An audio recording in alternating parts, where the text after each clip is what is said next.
जानकारी है कि नगला राजपूतान गांव है, उससे संबंधित मामला था।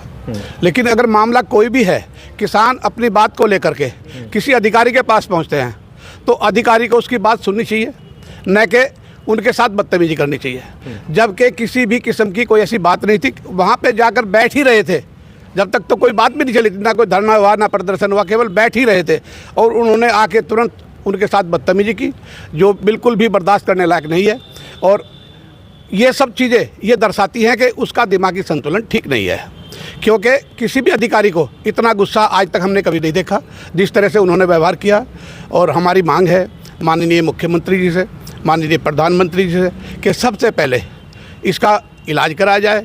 जब इसका दिमागी संतुलन ठीक हो तब इसको जो है नौकरी पे भेजा जाए, वरना इसको जब तक के लिए तो छुट्टी पे भेज दो या इसे बर्खास्त करो या जो भी करना चाहे वो करो, लेकिन वहाँ से तुरंत इसको हटाया जाए। को भी पहले सूचना दी गई थी, तहसीलदार को भी सूचना दी गई थी और उससे पहले यहाँ कमिश्नर साहब के पास आए थे, इनको भी पता था कि हम ऐसा ऐसा वहाँ पे उनको ज्ञापन देने जाएंगे, एक धरना करेंगे।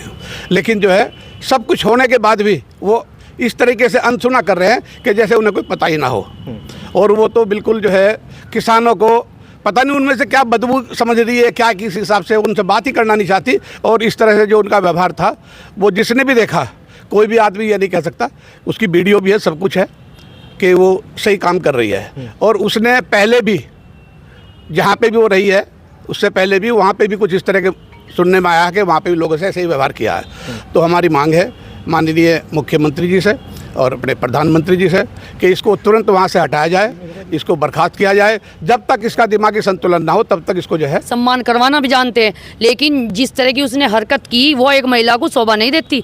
अगर कोई मतलब अपनी वो अधिकारी बाद में है, लेकिन ये सम्मान तो होना चाहिए। जब वहाँ शांतिपूर्वक में बैठे थे, जो उनसे बड़े बुजुर्ग भी थे और उसने ऐसे जैसे कुत्ता बिल्ली के साथ व्यवहार किया तो वो उसे शोभा नहीं दिया, उसका मतलब हम विरोध करते हैं। दूसरी बात, मैं नकुड़ की मतलब उस क्षेत्र की बेटी हूँ, मुझे तो वो तो वहाँ नौकरी करेगी, कहीं चली जाएगी, पर मैं बेटी हूँ, मैं अपने किसी भी किसान का उत्पीड़न या बदतमीजी बर्दाश्त नहीं करूँगी। उसका दिमागी संतुलन सही नहीं है, वो उसका होना जरूरी है। देखो उसे वहाँ से छुट्टी पर रखो, क्योंकि लगता है वो थोड़ी सी परेशान होगी ड्यूटी करती करती। और उसने ये भी कहा कि लाठी चार्ज करा देंगे, मुकदमे करा देंगे। अगर मेरे किसी भी वहाँ पे किसान का हल्का सा भी बाल भी बांगा हो जाता ना, तो तहसील में दिल्ली वाले जो धरना प्रदर्शन था ना वो करा देते हम। लेकिन अगर ऐसी अधिकारी है ना तो उसे सस्पेंड करना चाहिए, उसे तमीज सिखानी चाहिए कि बड़ों के साथ में कैसे बात करनी। उसे कोई अधिकारी उसका कोई अपने लहजे का नहीं पता उसने। अरे देखो, ये हिंदुस्तान में दूसरा प्रकरण है। पहला प्रकरण पूजा खेड़कर जो आईएएस थी, उसने व्यक्तिगत लाभ उठाया, उन्होंने उनकी मान है।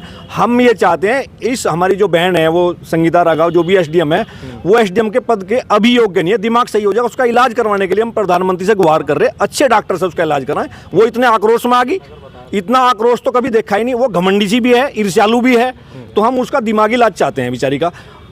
पिछले जब से ये घटना हुई, हिंदुस्तान में 283 संगठन किसान यूनियन के रजिस्टर्ड हैं, करीब करीब सभी हमारे संपर्क में हैं। हमने 2-3 साल पहले पूरे हिंदुस्तान में जितनी किसान यूनियन रजिस्टर्ड, सबका एक सम्मेलन देहरादून में बुलाया था। सबके फोन आ गए, सबने वीडियो वायरल किया।